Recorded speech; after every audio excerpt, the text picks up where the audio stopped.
2024 সালের 16ই মার্চ এবং 17ই মার্চ এই তারিখে ফুড সাপ্লাইয়ের পরীক্ষা, অর্থাৎ public service commission, West Bengal public service কমিশনের পরীক্ষা ছিল। তো আমার পরীক্ষা ছিল হচ্ছে 16 তারিখে ফার্স্ট হাফে। তো 16 তারিখে 3টে হাফ পরীক্ষা হয়েছে এবং 17 তারিখে 3টে হাফ পরীক্ষা হয়েছে। তো যখন পরীক্ষা দিতে যায় মানুষ, এখানে কিন্তু গরিব বড়লোক কেউ কিচ্ছু দেখে না। সরকারি চাকরি পাওয়া মানে, অর্থাৎ গভর্নমেন্টের চাকরি পাওয়া মানে তার কপাল পুরোপুরিভাবে খুলে গেল, সে একটা ভালো জায়গায় চলে গেল, তার কোনো চিন্তা নেই। সরকারি চাকরি সবাই পায় না, অনেক অনেক কষ্টের পর একটা সরকারি চাকরি পায়। সাধারণ স্কুল লাইফে পড়াশোনা আর চাকরি লাইফে পড়াশোনা অনেকটা ডিফারেন্স। তবুও মানুষ চেষ্টা করে, এত কষ্ট করে দিনরাত খেটে পরীক্ষা দিতে যাচ্ছে, যাতে পরীক্ষায় সে পাশ করে একটা সরকারি চাকরি পেতে পারে। কিন্তু আমি যে পরীক্ষা দিতে গেলাম, পরীক্ষা দিতে আমার যে এক্সপিরিয়েন্স হলো পুরো ভাবনার বাইরে। আমি যখন পরীক্ষা দিতে যাচ্ছি, তো আমার ছিল ফার্স্ট হাফে পরীক্ষা। দেখো, এটা হচ্ছে আমার অ্যাডমিট কার্ড। তো আমি যখন ফার্স্ট হাফে পরীক্ষা দিতে গেলাম, তো আমার পরীক্ষার টাইম ছিল 9:30 থেকে 11টার মধ্যে। তো 10 মিনিট আগে পরীক্ষার হলে সামনে পৌঁছাতে হবে। তো আমি প্রায় আধা ঘন্টা আগে পৌঁছে গেছি। তো আমি যখন যাচ্ছিলাম বাড়ি থেকে বাসে করে, তো আমার পরীক্ষার সিট পড়েছিল কৃষ্ণনগরে, নদিয়ার কৃষ্ণনগর। তো আমি যখন বাসে করে যাচ্ছি, তো আমার পাশে একজন বসে আছে, আমাকে জিজ্ঞাসা করছে কোথায় যাচ্ছ। তো আমি বললাম ফুড সাপ্লাই পরীক্ষা দিতে যাচ্ছি। বলছে পরীক্ষা দিয়ে আর কী হবে, সিট তো আগের থেকে বিক্রি হয়ে গেছে। এটা কেমন ধরনের কথা? যাক, মেনে নিলাম। বাস থেকে যখন নামলাম, কৃষ্ণনগর বাস থেকে নেমে আর একটা বাসে উঠতে হয়েছে আমাকে। তো সেই বাসে যখন উঠেছি, সেম আর একটা মহিলার সঙ্গে দেখা হয়েছে। সেম ওই মহিলাটাও বলছে কোথায় যাচ্ছ, পরীক্ষা দিতে। আজকে পরীক্ষা আছে ফুড সাপ্লাইয়ের। পরীক্ষা দিয়ে আর কী হবে, যা সিট তা তো সব বিক্রি হয়ে গেছে, টাকা দিয়ে সব বিক্রি হয়েছে। এটা কোন ধরনের কথা? একটা মানুষ এত কষ্ট করে পড়াশোনা করেছে, পড়াশোনা করে পরে চাকরি পরীক্ষা দিতে যাচ্ছে, দিতে যাওয়ার আগে সে এই কথা শুনছে যে সিট বিক্রি হয়ে গেছে। মানে যার টাকা আছে সেই একমাত্র চাকরি করতে পারবে, আর যার টাকা নেই সে চাকরি করতে পারবে না। রাজ্য সরকারের কাছে আমার এটাই কথা যে রাজ্য সরকার টাকা নিক আর না নিক, সম্মান তো যাচ্ছে। ছোটো একটা উদাহরণস্বরূপ আমি কথা বলছি, যে অনেকে বলে না ওটা এইটুকুটা আম পেয়েছে, ওইটুকু ও আরেকজনকে বলে আরে ও না এইটুকু টাম পেয়েছে।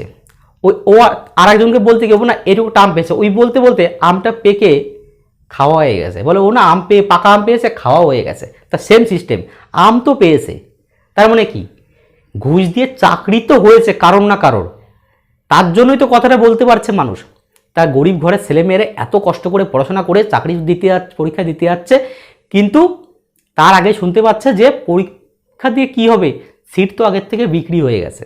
তো আমার পরীক্ষা যখন দেওয়া শেষ হলো, তো পরীক্ষার হল থেকে যখন আমি বেরিয়ে আসলাম, তখন বেরিয়ে আসতেই শুনলাম যে একজন নাকি মোবাইল ফোন ধরা পড়েছে।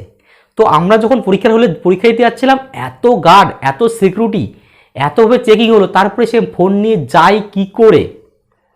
সে নাকি ফোন ধরা পড়েছে, তার নাকি পরীক্ষাটা ক্যান্সেল করে দিয়েছে। খুব ভালো কথা, খুব ভালো করেছে। আমি বলবো এখানে পুলিশ সার্ভিস কমিশন খুব ভালো কাজ করেছে। কিন্তু আমি যখন বাসে উঠে আসলাম, বাসে যখন উঠে পড়েছি, অলরেডি একটা ছেলে দেখি প্রশ্ন বার করছে, প্রশ্ন বার করে এবং ওর ফোনে SMS চলে এসছে, ফোনের সঙ্গে পুরো প্রশ্নটাকে মেলাচ্ছে। আমি ছেলেটাকে চিনি না, আগেও কোনো দিন দেখিনি, কোথায় বাড়ি তাও আমি জানি না, দেখে মেলাচ্ছে, বলছে আমি 100% আমি উত্তর দিয়ে এসেছি, কারণ সে প্রশ্ন নিয়ে বসছে। কিন্তু আমাদের পরীক্ষার হলে নিয়ম ছিল ওএমআর শিট এবং প্রশ্ন, অর্থাৎ পোর্শন পেপার দুটোই জমা দিয়ে আসতে হবে। তাহলে ওই ছেলেটার কাছে কি করে প্রশ্ন আসলো? তার মানে প্রশ্নটা আগের থেকেও পেয়েছে, পাওয়ার পরে জেরক্স করে 1 কপি সে নিয়ে গেছে, এবার নিয়ে যে সেই প্রশ্নের উত্তর দেখে পাই টু পাই সেই 100টা উত্তর দিয়ে চলে এসেছে, এবং ফোনেও অলরেডি SMS চলে এসেছে, কিন্তু ফোন অ্যালাউ ছিল না। সে বাসে বসে ফোনের সঙ্গে তার মেলাচ্ছে, দেখে 100% মিলে গেছে। সে এবার আরেকজনকে বলছে যে হ্যাঁ আমি 100% উত্তর দিয়ে চলে এসেছি। তা গরিব ঘরের ছেলেমেয়েরা পড়াশোনা করে, বড়লোক ঘরের ছেলেমেয়েরা পড়াশোনা করে, কিন্তু যারা বড়লোক, মানে যার টাকা দেওয়ার ক্ষমতা আছে, একমাত্র সেই হয়তো চাকরি পাবে, আর যার টাকা দেওয়ার ক্ষমতা নেই সে চাকরি পাবে না। এতে কি হচ্ছে, আমাদের রাজ্য সরকারের বদনাম হচ্ছে, কারণ এটা রাজ্যের পরীক্ষা, রাজ্য সরকারের বদনাম হচ্ছে। রাজ্য সরকার টাকা নিক আর না নিক, কিন্তু বদনাম তো হচ্ছে, কেউ তো নিচ্ছে, কেউ তো প্রশ্নটা ফাঁস করছে।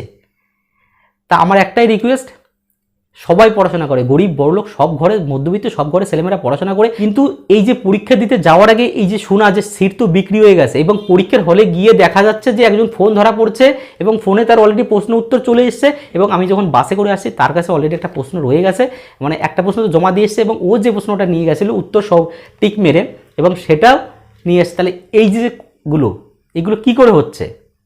তার মানে প্রশ্ন আগের থেকে ফাঁস হচ্ছে। তা প্রশ্ন ফাঁস হচ্ছে কি করে? নিশ্চয়ই টাকা খেয়ে। তা টাকা কেন খাচ্ছে? সরকার যদি সোজা না হয় কোনো দিন ঠিক হবে না আমাদের দেশ, অর্থাৎ আমাদের রাজ্য। তাই এই ভিডিওটা প্রচুর পরিমাণে শেয়ার করো, আর ভালো লাগলে একটা লাইক করে দিও। তা মানুষ সচেতন হও। আর আমি একটা কথাই বলবো, যে মানুষ এত কষ্ট করে পড়াশোনা করে চাকরির জন্য খাটছে, তাদের কষ্টর দামটা একটু দিতে শেখো। যে জীবনে পড়াশোনা করে না, আজকে একটা দালাল ধরে দালালের নিয়ে সে আজকে চাকরি পেয়ে যাচ্ছে। সে কিছুই পড়ে না, কোনো দিন পড়েনি, চাকরির জন্য খাটে না, সে আজকে চাকরি করছে। আর যে চাকরির জন্য খাটছে তার টাকা দেওয়ার ক্ষমতা নেই, সে চাকরি পাচ্ছে না। ভিডিওটা প্রচুর পরিমাণে শেয়ার করো। এইরকম সোজা কথার উত্তর আমি আরও নেক্সট ভিডিওতে নিয়ে আসবো। সোজা কথা বললে মানুষের গায়ে ফোসকা পড়ে, কিন্তু কিছু করার নেই। আমি যা আমার চোখের সামনে আজকে দেখলে আমার যা এক্সপিরিয়েন্স হলো, মানে ভাবনার বাইরে।